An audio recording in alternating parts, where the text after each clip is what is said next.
Bwana, video supporting imetambulishwa kwa maana VS. Bila shaka tumeona katika matukio mbalimbali ambayo yametokea viwanjani, ukiwa ni mzunguko wa kwanza kabisa wa ligi kuu Tanzania bara 2026-27. Tumeona baadhi ya matukio. Kwa upande wangu nimeona baadhi ya matukio ambayo yameleta impact kubwa sana, na kama isingekuwa VS kwa maana ya video supporting, huenda sasa hivi kungekuwa na milio mingi sana. Story kubwa ingekuwa ni waamuzi, story kubwa ingekuwa ni namna yoyote ile ambayo tumezoea kuifanya kwa maana ya malalamiko na vitu vingine kama hivyo.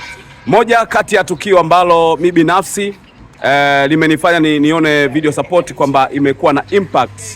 Kwanza tukianza na mchezo wa kwanza ambapo kwa maana ya kwamba Dodoma Jiji kwanza ndio walikuwa kwanza mchezo dhidi ya Pamba, wakafunga goli, lakini goli la Pamba ambalo lilifungwa wakaenda kulilalamikia, lakini mara baada ya kwenda kwenye video support ikaonekana kwamba lilikuwa ni goli sahihi. Lakini kitu kingine ambacho kilionekana ni kwenye mchezo dhidi Yanga na Namungo ambapo goli lilifungwa na Peter Shalulile.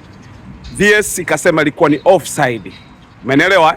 Kwa maana hiyo ingeleta taharuki mtaani. Lakini pia kuna matukio mengine, mfano ya Azam pamoja na Polisi Tanzania.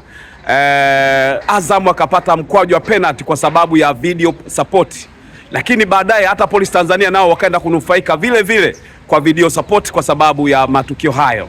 Lakini tukio lingine ambalo limekuja kutoa faida kubwa ya video support ni tukio la Duchu, kile ambacho alikifanya Duchu kwa maana ya kuinua mguu, na mguu huo ukamfanya akaondoka na kadi nyekundu. Video support kwanza ndio inaanza kutumika, lakini bado tutaenda kuzungumzia kuhusiana na mapungufu na madhaifu na angalau changamoto zile ambazo zipo katika video supporting.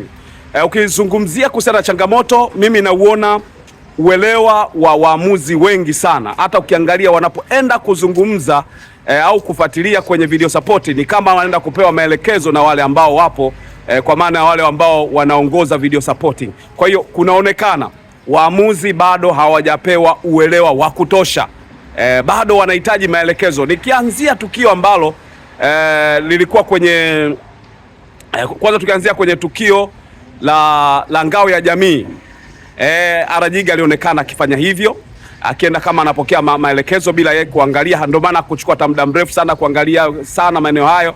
Lakini pia ukiangalia mchezo dhidi ya Yanga, mchezo dhidi ya Namungo na Yanga, lakini Pamba na Dodoma Jiji, lakini pia mchezo dhidi ya Simba na Kagera Sugar, kuna madhaifu makubwa sana. Ni kama kuna maelekezo ambayo huwa wanatoa wale ambao wapo pale, sio kwamba waamuzi ndio ambao wanafahamu kuhusiana na hiki kitatakiwa kuwa hivi na vitu vingine kama hivyo. Mimi nadhani bado kunahitajika elimu kubwa sana kwenye video supporting, ambayo kwa sasa hivi imekuwa na msaada mkubwa, imeondoa taharuki nyingi sana ambazo zilikuwa zinaendelea sana kwenye ligi yetu. Lugano Iza ndio jina langu.